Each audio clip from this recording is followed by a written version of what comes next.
Matthew is writing his gospel for Jewish Christians, well versed in the scriptures, in the stories of their faith. So he begins this gospel passage, the 5th chapter, saying, when Jesus saw the crowd, he went up to the mountain. Well, why didn't he just talk to them right there in the valley? Because the mountain is a symbolic place of encounter with the divine.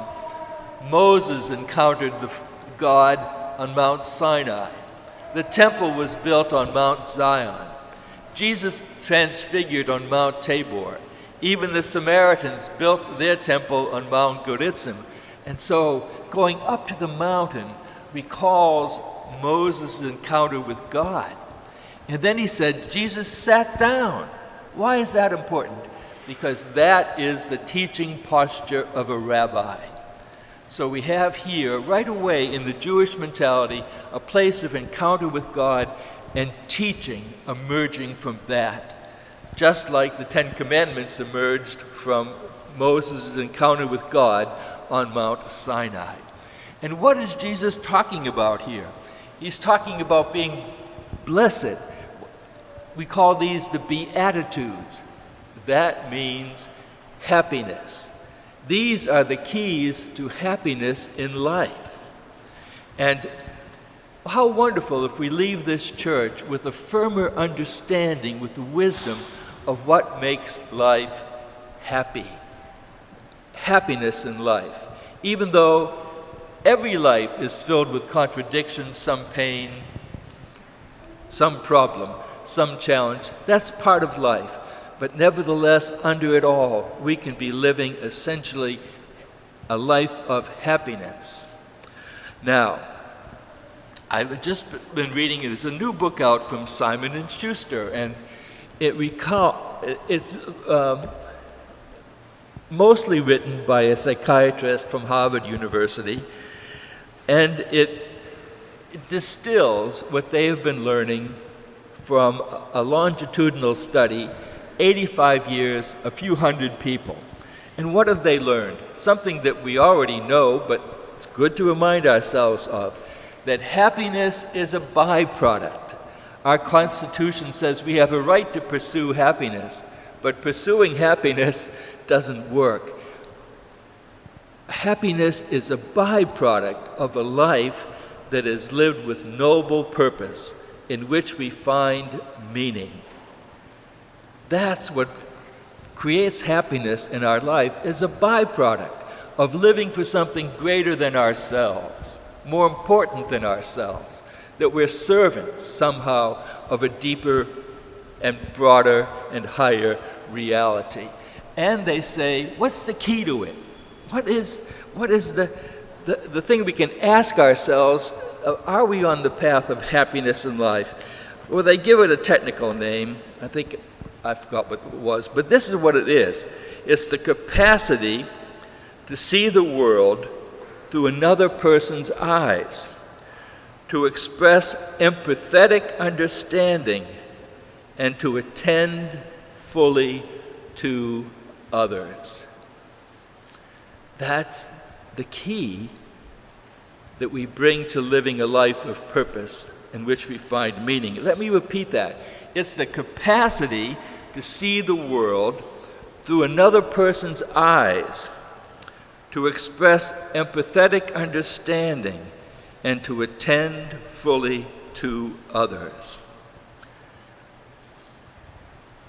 One of the things that means is, if I'm living my life for myself, if it's all about me, what I want and what I need and what I strive for, if it's all about the ego, it pretty much excludes happiness from a person's life. At the very least, it's like walking through life with a pebble in your shoe.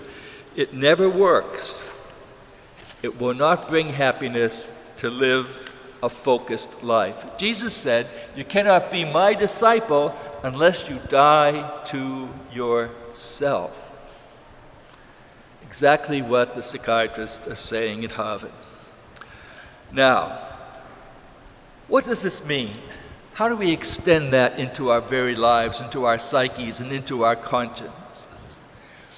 I've been to Yad Vashem, immensely impressive memorial of the Holocaust in Jerusalem. And there is part of that, what they call the Garden of the Righteous, which is the title of a new book, In the Garden of the Righteous.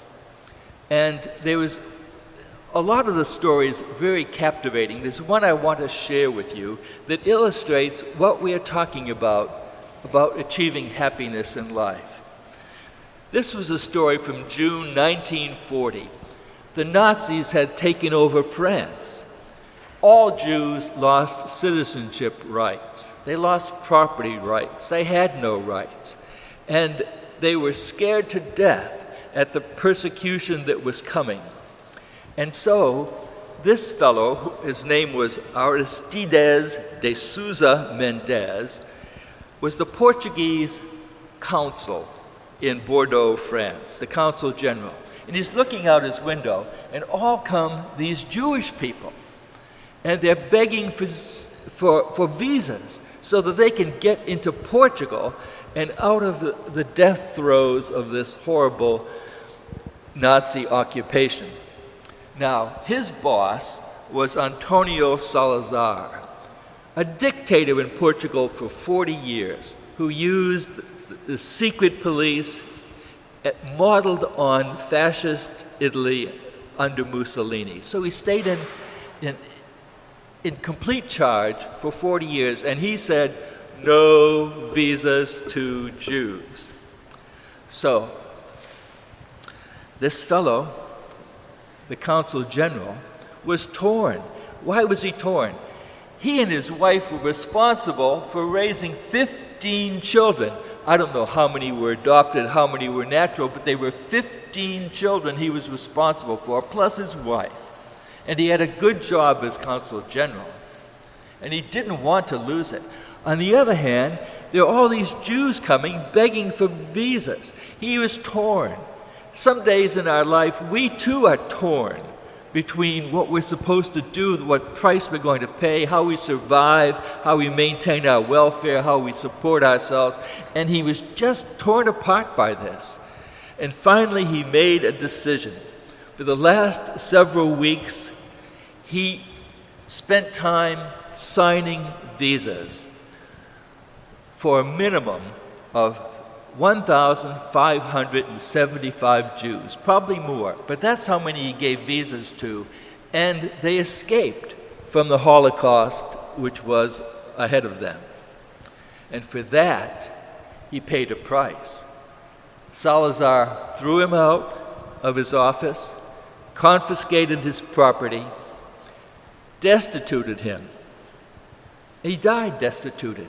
But he never changed his mind. He said, I did the right thing. I would do it all over again. What a powerful statement to say, my life is not about me.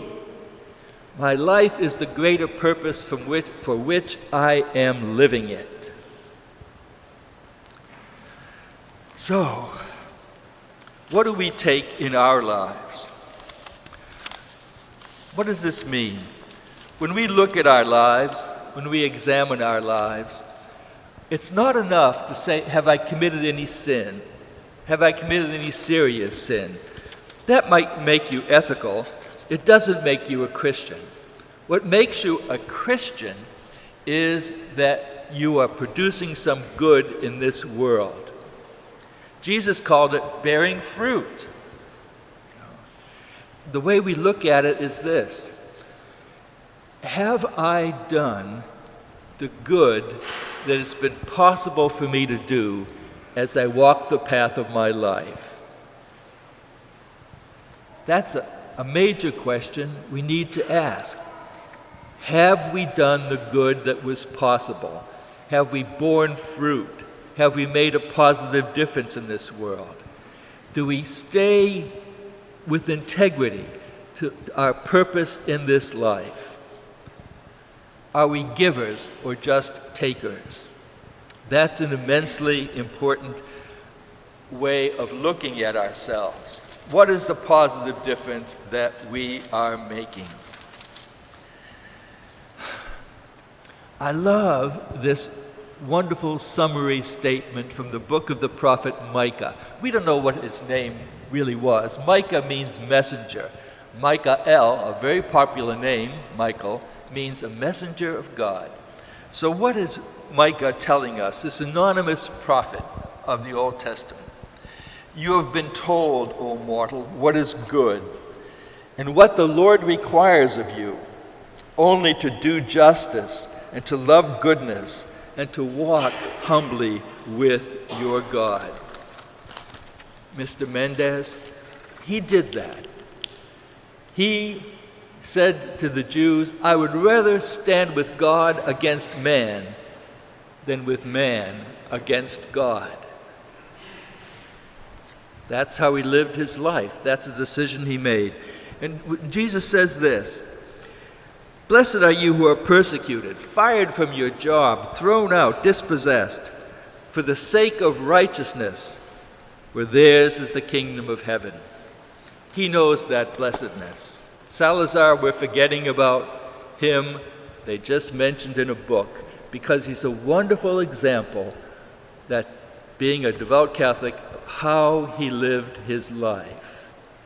Something that we can reflect upon. In the name of the Father, the Son, the Holy Spirit. Amen.